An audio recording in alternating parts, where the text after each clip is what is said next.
बात करें तो देखिए परीक्षा तो काफ़ी सारी है भारत में। यूपीएससी भी एक कमीशन है जो पेपर लेती है, उसके बाद में एसएससी आती है, उसके बाद में बैंकिंग भी है, रेलवे भी है, बहुत सारी परीक्षाएं हैं, सरकारी नौकरियां हैं।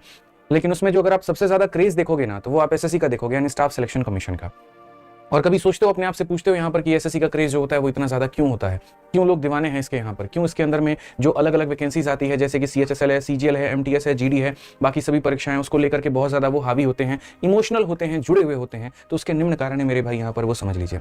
और ये आज कारण बताने का सिर्फ और सिर्फ एकमात्र उद्देश्य ये है कि बहुत ऐसे बच्चे हैं जो 12वीं के बाद में ये स्पष्ट उनके दिमाग में नहीं हो पाता है कि मुझे किस परीक्षा की तैयारी करनी चाहिए, तो उनको ये सोचने में काफ़ी ज़्यादा मदद करेगा।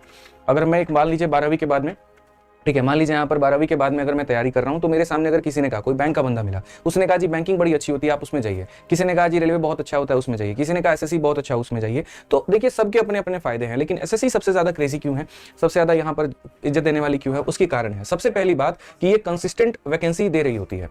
अगर आप बैंक की बात करोगे तो जो बैंक की चयन प्रक्रिया है वो बहुत अच्छी रही एक समय के अंदर में, लेकिन उसके बाद वैकेंसी आनी बंद हो गई, तो लोगों का जो मोटिवेशन है वो डाउन हो गया।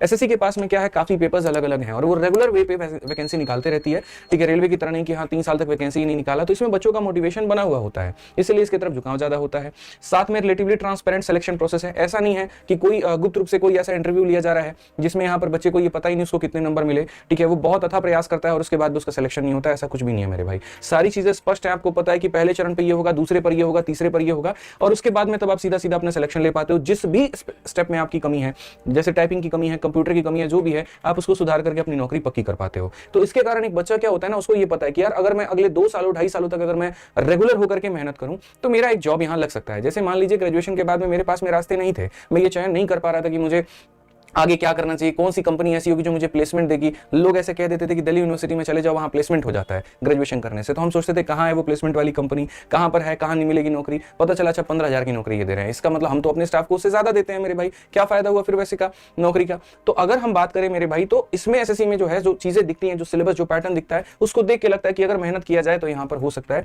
और बढ़िया नौकरी मिल सकती है। बहुत वैरायटी ऑफ जॉब प्रोफाइल है, आप यहाँ पर ट्रैफिक पुलिस में जा सकते हैं, दिल्ली पुलिस में जा सकते हैं, एक्साइज में, कस्टम्स में, जीएसटी में मेरे भाई, इनकम टैक्स में, आप हर डिपार्टमेंट में जा सकते हो और अच्छी मेहनत अच्छी रणनीति के साथ में यहाँ पे, ठीक है। तो बहुत इसके बेनिफिट्स हैं यहाँ पे, फ्यूचर को लेकर के भी काफी अच्छा होता है और प्रमोशंस करते करते मेरे भाई आप कमिश्नर रैंक तक भी जा सकते हो।